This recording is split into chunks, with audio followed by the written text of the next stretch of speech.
they're going to go back to color blindness, if they're going to go back to impartiality and, the classic meritocracy, we are not going to see proportional outcomes. Yeah, hold on, In Amy. all, I actually agree with that, and I want to talk about that. But I want to just ask you a question about this point about immigration, because I'm noticing that a large number of the immigrants who are coming from some parts of the non-Western world are doing quite well. I mean, I'm noticing that South Asians, for example, are all over the tech industries. I'm noticing that the East Asian first and second generation immigrants, from Korea, from China, are yep. doing very well. And if you were to rank different ethnic groups by, income or occupational status or whatever, you'd find a number of non-Western immigrant populations, doing quite well in terms of wealth and PhDs and, so forth and so on. So non-Western is a pretty broad category. And the cultural characteristics of some of these immigrants. So that's one point, that some immigrants are doing quite well who are not from the West. The other point, though, is that it's very selective who decides to come. And even if I come from what Donald Trump called a shithole country, even if I come from a place that's not at all doing well, I might be an individual who, in virtue of electing to get the heck out of there, has characteristics that would redound to my benefit once I get here. So you paint with such a broad brush. How do you answer that concern? It is a broad brush. I agree. It's a massive generalization.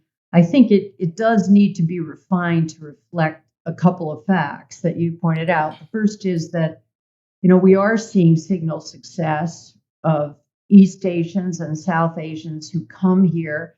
But of course, as you recognize, they're a highly selected part of the population. They're a tiny, tiny elite. These places are so populous, they have so many people that if you bring in this tiny, tiny upper crust, right, you'll get a kind of critical mass of very capable people. I mean, there's no question about that whatsoever. So we have to distinguish mass immigration, which we're getting from the Hispanic, right, south of the border, which I think poses different questions and challenges from the Asian elites that we're getting. Now, that doesn't mean that this influx of Asian elites is unproblematic. I actually think it's problematic. I don't think it's problematic because of dysfunction or underclass behavior, because we're not seeing that. Although if we had mass migration from those countries, I think that would be a different matter. I think it's because there is this, let's call it danger of the dominance of an Asian elite in this country. And what does that mean? What is that going to mean to change the culture? And that's not a popular idea to say that. Like, why would you ever say Well, what's anything the like danger? What would be wrong with having a lot of Chinese or of Indian or the Korean engineers, physicians, computer scientists, and whatnot running around here, creating value, enlivening the society? I mean, I don't see how we lose from that. How do we lose from that? Well, does the spirit of liberty beat in their breast, Glenn? That is my question. Now, whenever I say that, here's what people say. Well, I mean, if you look at like the white legacy population, certainly the elites, does the spirit of liberty beat Well, in their breast? that's a point. I mean, Yeah, that's a good point. they've become so woke that I consider that a very negative and What do you mean dangerous by the spirit of development. liberty? You saying they're not Democrats, or somehow they're?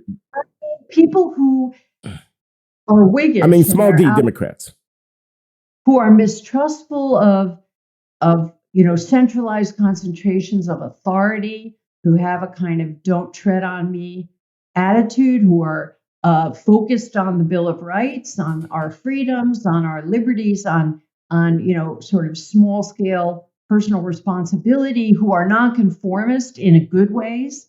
And I think it's been written about, Asians tend to be more conformist to whatever the dominant ethos is. So the wokeness, I'll give you an example of what concerns me, okay, of the sort of thing that's happening. And it's very caught up with the fashionable multiculturalist anti American sentiments that wokeness represents, because wokeness is now the luxury belief of the upper class. And that's what Asians think they have to ape if they're going to be upper class.